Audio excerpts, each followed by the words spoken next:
오늘 아침에 우리에게 주시는 하나님의 말씀은 창세기 32장 1절로 20절 말씀입니다. 함께 봉독하시겠습니다. 야곱이 길을 가는데 하나님의 사자들이 그를 만난지라. 야곱이 그들을 볼 때에 이르기를 이는 하나님의 군대라 하고 그 땅 이름을 마하나임이라 하였더라. 야곱이 세일 땅 에돔들에 있는 형 에서에게로 자기보다 앞서 사자들을 보내며 그들에게 명령하여 이르되 너희는 내 주 에서에게 이같이 말하라. 주의 종 야곱이 이같이 말하기를 내가 라반과 함께 거류하며 지금까지 머물러 있었사오며 내게 소와 나귀와 양떼와 노비가 있으므로 사람을 보내어 내 주께 알리고 내 주께 은혜 받기를 원하나이다 하라 하였더니 사자들이 야곱에게 돌아와 이르되 우리가 주인의 형 에서에게 이른즉 그가 400명을 거느리고 주인을 만나려고 오더이다. 야곱이 심히 두렵고 답답하여 자기와 함께한 동행자와 양과 소와 낙타를 두 떼로 나누고 이르되 에서가 와서 한 떼를 치면 남은 한 떼는 피하리라 하고 야곱이 또 이르되 내 조부 아브라함의 하나님 내 아버지 이삭의 하나님 여호와여 주께서 전에 내게 명령하시기를 내 고향 내 족속에게로 돌아가라 내가 내게 은혜를 베풀리라 하셨나이다. 나는 주께서 주의 종에게 베푸신 모든 은총과 모든 친실하심을 조금도 감당할 수 없사오나 내가 내 지팡이만 가지고 이 요단을 건넜더니 지금은 두 때나 이루었나이다. 내가 주께 간구하오니 내 형의 손에서 에서의 손에서 나를 건져내시옵소서. 내가 그를 두려워함은 그가 와서 나와 내 처자들을 칠까 겁이 나기 때문이니이다. 주께서 말씀하시기를 내가 반드시 내게 은혜를 베풀어 내 시로 바다에 셀 수 없는 모래와 같이 많게 하리라 하셨나이다.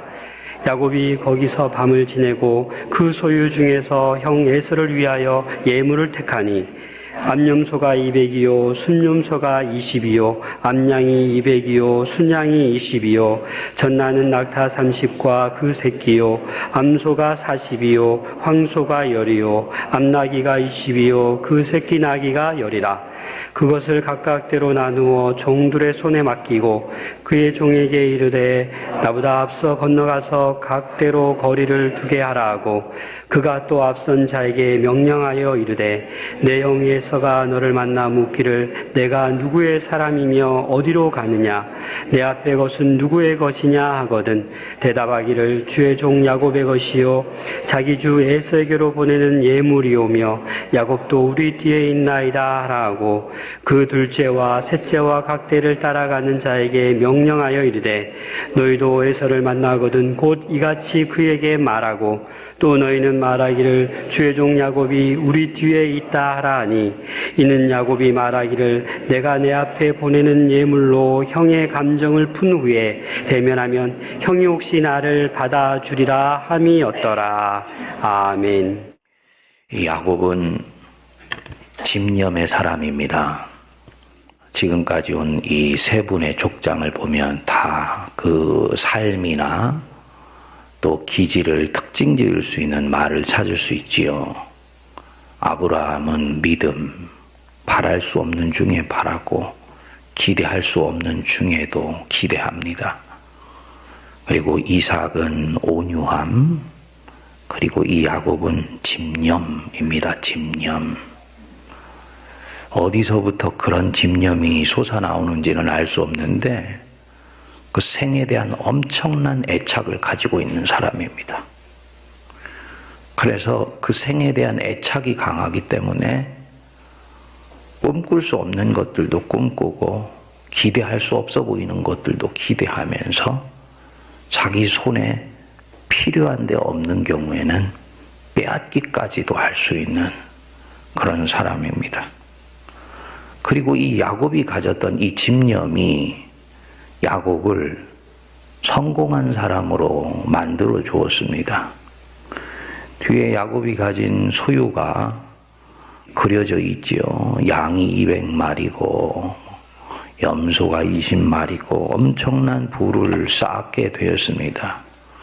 그 바단 아람사에서 종살이하는 신세로 시작을 했는데 20년 만에 이 정도의 업을 이루었다는 것은 야곱이 대단히 성공한 사람이라는 것을 그 당대에도 보여준다고 그렇게 말씀을 드릴 수가 있습니다. 하나님의 은혜이지요. 그런데 하나님의 은혜는 야곱으로 하여금 지금 이 자리에 그냥 있도록 놔두지 않았습니다. 하나님이 야곱에게 명료하게 말씀하셨습니다. 너는 네 고향, 네 족속에게로 돌아가라. 그 고향, 그 족속에 누가 기다리고 있습니까?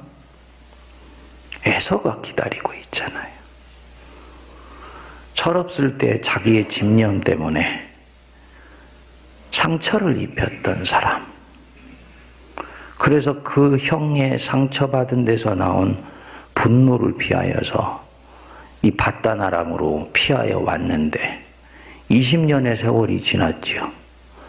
20년의 세월이 지나는 동안에 하나님은 자기에게 은혜로 큰 부를 주시고 또 자신은 그 집념의 그릇으로 하나님의 은혜를 담아내었지만 20년 전에 있었던 바로 그 과거는 여전히 해결되지 않은 채 자신에게 남아있는 것입니다.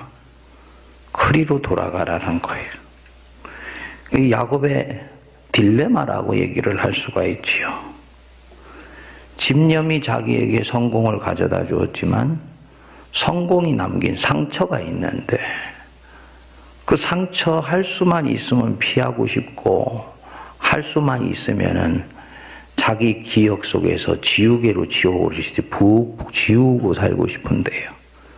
하나님은 그리로 돌아가라고 하네요. 야곱이 또 순종해서 가려고 합니다. 그리고 또 하나님은 그 갈 수밖에 없도록 라반의 집에서의 그 기반들을 뒤흔들어 놓으셨어요. 그래서 결국은 가려고 하니 형은 기다리고 있지. 이미 라반과 자기가 계약을 맺어서 경계선을 넘어서 라반의 집으로 다시 되돌아갈 수는 없지.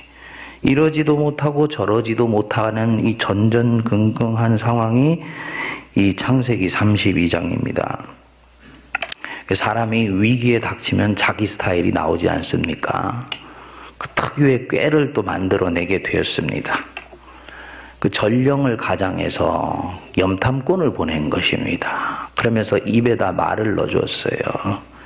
내 주 에서에게 내가 은혜 받기를 원하나이다 하고 입에 말을 넣어주면서 형이 어떻게 나오는지를 보고 와라 하고 했더니 비보가 들려왔지요.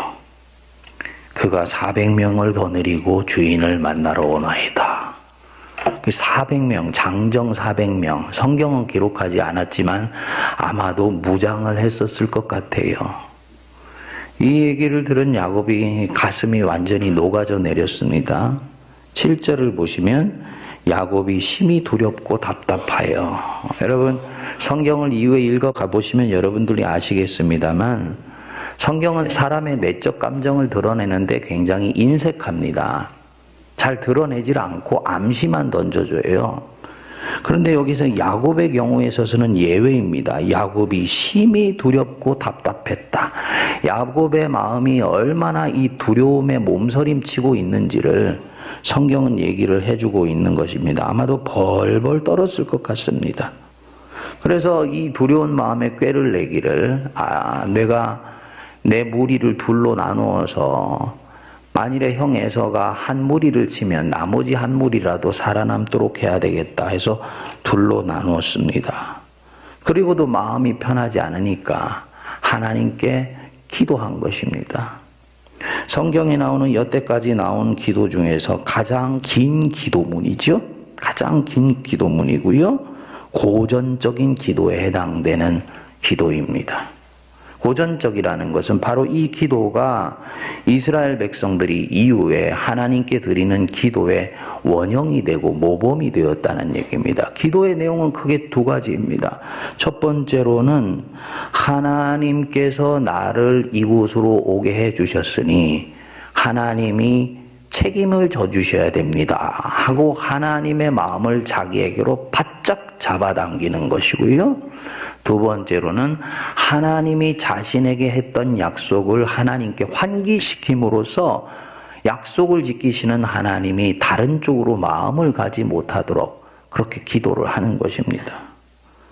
그래서 12절에 보시면 주께서 말씀하시기를 내가 반드시 네게 은혜를 베풀어 네 시로 바다에 셀 수 없는 모래와 같이 많게 하리라 하셨지 않습니까? 그러니까 주님이 나를 내 형의 칼끝으로부터 구해 주셔야 되겠습니다 하고 하나님한테 간구를 했습니다. 그 기도를 했는데도 마음이 편치를 않는 것입니다. 그러니까 또다시 추가적으로 꾀를 내어서 자기 짐승들을 다 세어보고는 형에게 그거 통째로 바치더라도 살아야 되겠다 하는 마음으로 이 예물을 통해 형의 마음을 가져가려고 그렇게 계책을 만듭니다. 여러분, 이 32장 앞부분에 나오는 야곱의 지금 심정이 이해가 되시죠? 답답하고 두려워서 견딜 수가 없어요. 그리고 이 상황에서는 이미 야곱은 자기가 형에게 얼마나 못된 짓 했는지를 알고 있습니다. 그렇기 때문에 더 두려운 거예요. 형이 나를 치는 것은 지극히 정당할 수도 있다라는 그런 마음까지도 갖게 되었던 것입니다. 피하고 싶은데 또 피할 수도 없어요. 내 족속, 내 고향에게로 돌아가라라고 하나님이 말씀하셨기 때문에 그 하나님의 명령은 피할 수가 없기 때문에 이리로 가야 된다는 것은 압니다. 지금의 이 답답하고 두렵고 안타까운 상황들 누가 원인입니까? 자기 자신이에요. 자기 자신이 뿌렸던 씨가요. 20년 지나고 난 뒤에 고스란히 자기 앞에 딱 와 있는 것입니다. 근데 우리가 좀 더 묵상해 볼 필요가 있지요. 지금 이 상황으로 야곱을 몰고 가는 주체는 누구입니까? 하나님이에요. 이게 굉장히 중요합니다. 상황에 내어 던져진 것 같지만 지금 이 피해갈 수도 없고 돌진해 나가려니 힘이 부딪히는 것 같고 옴짝달싹 할 수도 없는 이 상황으로 자기를 몰고 가시는 주체는 운명도 아니고 우연도 아니고 하나님 자신입니다. 하나님 자신이 이 야곱에게 얘기하셨던 것입니다. 너, 네 족속, 네 고향으로 돌아가야 돼. 명령하셨다는 것은 주님이 몰고 간다는 얘기예요. 주님은 야곱의 마음과 인생 전체를 이미 아세요. 그 고향에 무엇이 기다리고 있는지도 알고, 그리고 그 야곱이 그 형 에서를 만났을 때 어떤 감정의 소용돌이에 휘말릴 수 있는지도 아셔요. 그러면서도 그를 그리로 몰고 가시는 것입니다. 여러분, 이 부분들이 저와 여러분들이 묵상할 부분이라고 저는 봅니다.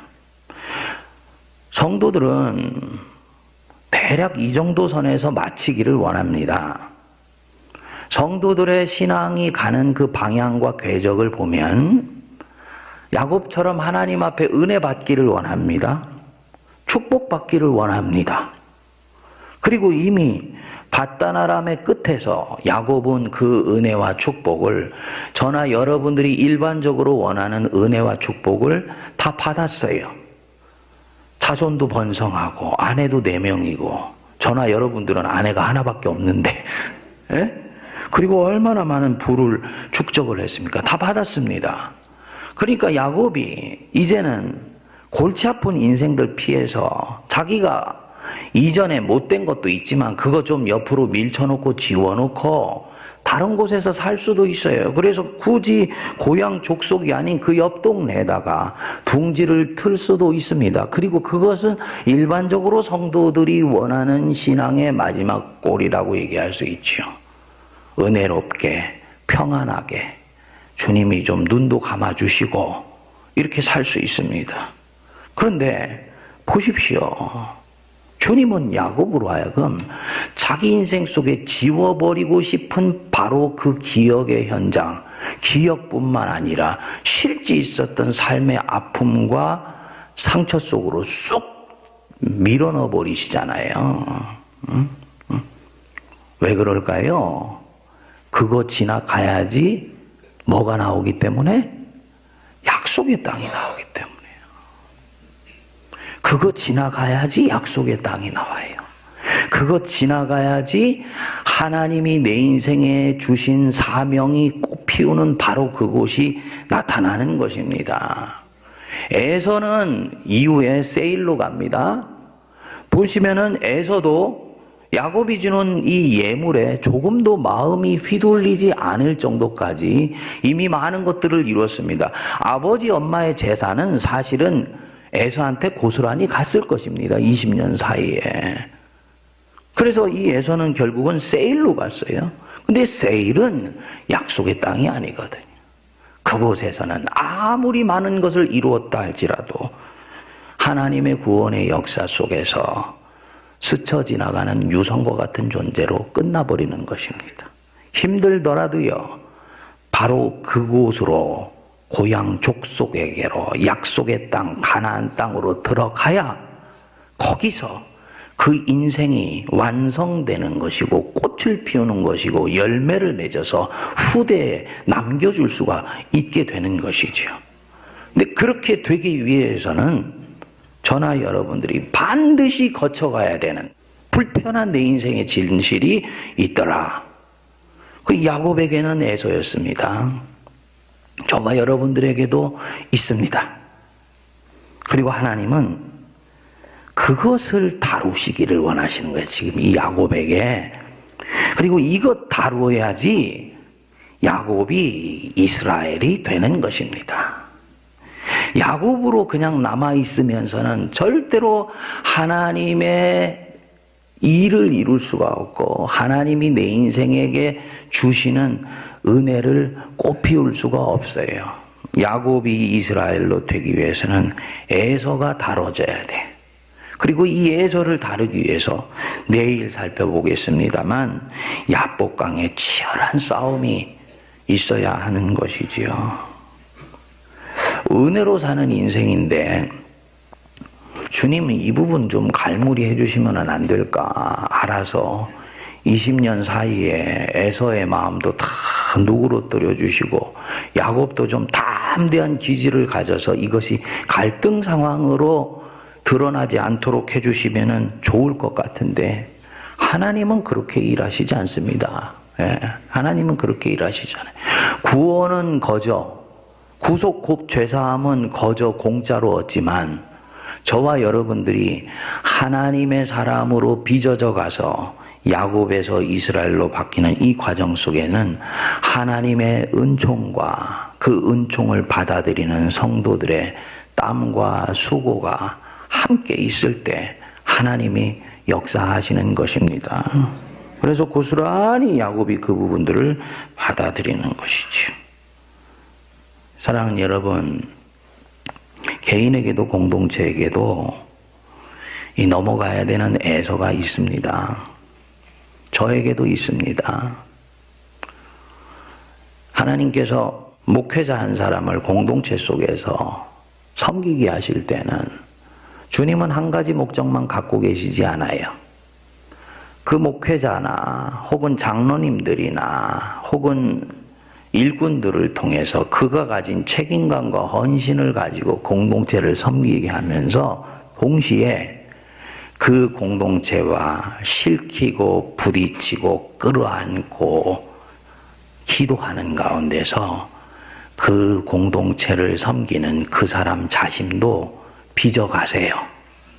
그래서 야곱에서 이스라엘로 바뀌는 역사를 거기 속에서 만들어내시는 거예요. 그 진주가 조갯살이 모래와 부딪히면서 으깨져서 나오는 진액이 진주를 만들듯이 모든 성도에게는 같은 신앙의 싸움이 기다리고 있습니다.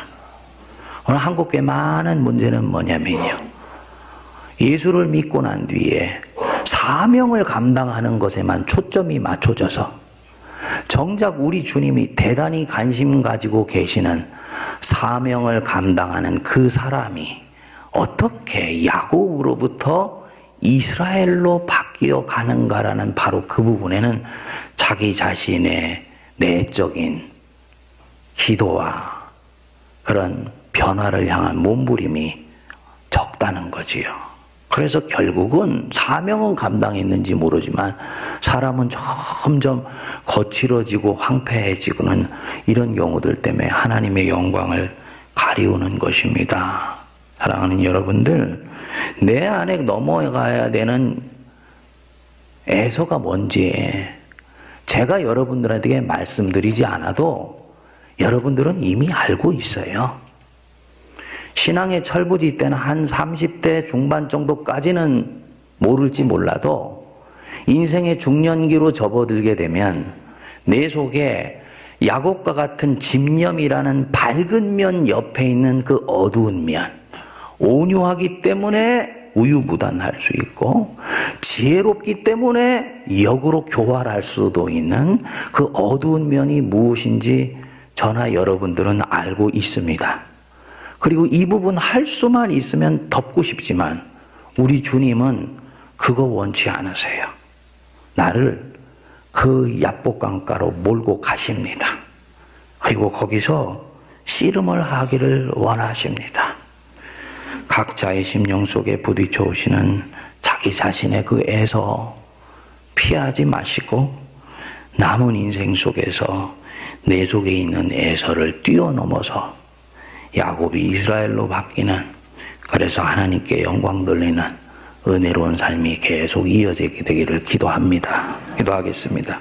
우리 주 예수 그리스도의 크신 은혜와 하나님 아버지의 만극하신 사랑하심과 성령님의 위로교통 감동 감화 역사하심이 오늘도 하나님의 말씀을 가슴에 품고 세상 한복판으로 나아가는 모든 주의 백성들 머리 위에, 그들의 사랑하는 가정과 사역과 피로 값주고 사신 이 제단 위에 이제로부터 영원토록 함께하옵시기를 간절히 축원하옵나이다. 아멘.